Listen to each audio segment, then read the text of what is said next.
Noticiero oportuno. La televisión al día, las 24 horas. Noticiero oportuno.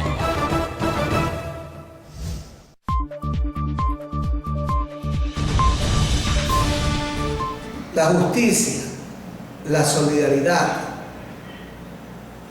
aspectos fundamentales de los seres humanos, que significa eliminar la pobreza y tener trabajo digno.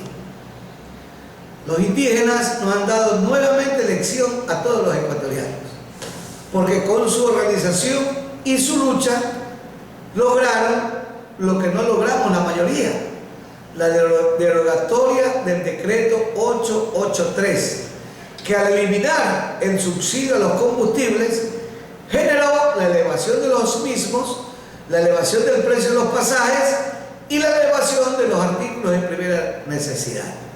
La población más golpeada naturalmente son los más pobres, y en este espectro los indígenas. Por eso es que, cual impulsados como un resorte, los indígenas se movilizaron y se tomaron prácticamente Quito. Que otros sectores interesados en crear conflictos, actos vandálicos y terroristas, como efectivamente se dieron, y el ejemplo de lo que estoy comentando es el edificio de la Contraloría. No buscaban consecuentemente estos vándalos, estos terroristas, que sea atendido el reclamo a nombre del pueblo ecuatoriano con la derogatoria del decreto 883. Lo dijo Rafael Correa Delgado incluso. De acuerdo a la Constitución, cuando hay un clima de conmoción interna, es necesario que se adelanten las elecciones.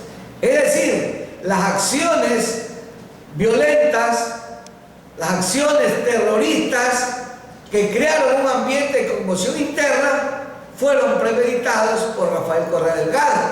Pero ahí sí, el señor economista Alberto Dají no lo denuncia a la fiscalía, no se le salen las lágrimas, como dice, queriendo engañar a los ecuatorianos, que se le han salido las lágrimas al pasar por la Contraloría, y de manera espontánea fue hacia la fiscalía, con puño y letra escribió la denuncia por el delito de terrorismo en contra del presidente de la CONAIE. A otros economistas, Alberto Dají, con ese cuento. Definitivamente usted es parte de este pacto monstruoso de los correístas, de los socialcristianos, de crear un ambiente en un momento determinado buscando sacar a Lenín Moreno. Y ahora, naturalmente usted, en un enfoque clasista de los sectores más adinerados de este país, no le pueden perdonar a los indígenas que se hayan levantado y hayan logrado derogar el decreto 883, que elevó el precio de los combustibles. Doctor, se dice y se comenta a través de analistas económicos y también de la clase política que el nuevo decreto de ley para superar la crisis económica va a ser más drástica que la 833. No lo sé realmente, pero en todo caso, ya Jaime Nebot, que representa los intereses del sector empresarial vinculado a las urbanizaciones, a las inmobiliarias, ya pegó el grito en el cielo, porque efectivamente afecta a los grandes empresarios, porque este aumento de impuestos no va para las personas o familias que de manera natural venden una casa, es decir, es para las empresas, y en este caso las empresas de la construcción. En todo caso, tampoco estamos de acuerdo que por la vía de impuestos se quiera resolver una crisis económica que dejó el correísmo. El déficit fiscal es responsabilidad del correísmo. Doctor, una inquietud. Obviamente el país espera soluciones, tanto políticas y económicas, luego de la crisis política. ¿Qué le espera no solamente al Ecuador, sino a los países latinoamericanos? ¿A los países latinoamericanos? Bueno, lo que ocurre es que sí tenemos nosotros los ecuatorianos medidas económicas que puedan cubrir ese déficit económico del presupuesto general del Estado que alcanza los 8.000 millones de dólares. Uno de ellos podría ser la renegociación de la deuda externa. Usted sabe que Rafael Correa Delgado nos dejó vendido el petróleo hasta el año 2024 a 42 dólares el barril de petróleo y en este momento está en los 60 dólares. Si se renegocia el precio del barril de petróleo por lo menos a 50 dólares, se estaría ganando 8 dólares por barril. Los ecuatorianos sabemos que se explotan diariamente cerca de 700.000 barriles.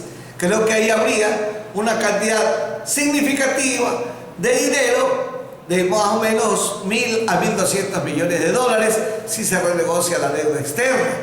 Sabemos que hay ecuatorianos que tienen fuera del país cerca de 30.000 millones de dólares. Que haya garantías para la repatriación de esos capitales y generar consecuentemente fuentes de empleo sobre la base de la instalación de fábricas de todo tipo que requiere el Ecuador. Doctor, la reflexión final.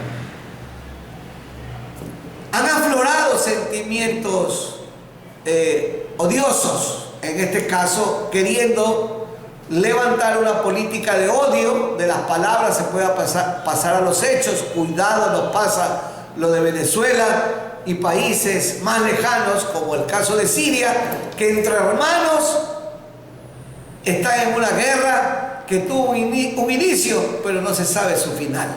Llamo a los políticos ecuatorianos a sacar de su léxico palabras de odio en contra de comunidades importantes que hay en el Ecuador. Por un lado, la comunidad, en este caso los indígenas, que si bien es cierto llegan a un 7 u 8% de la población ecuatoriana, no es menos cierto que son los más pobres del Ecuador y representando los intereses de los pobres se levantaron en contra de estas medidas económicas que golpean a los pobres del Ecuador.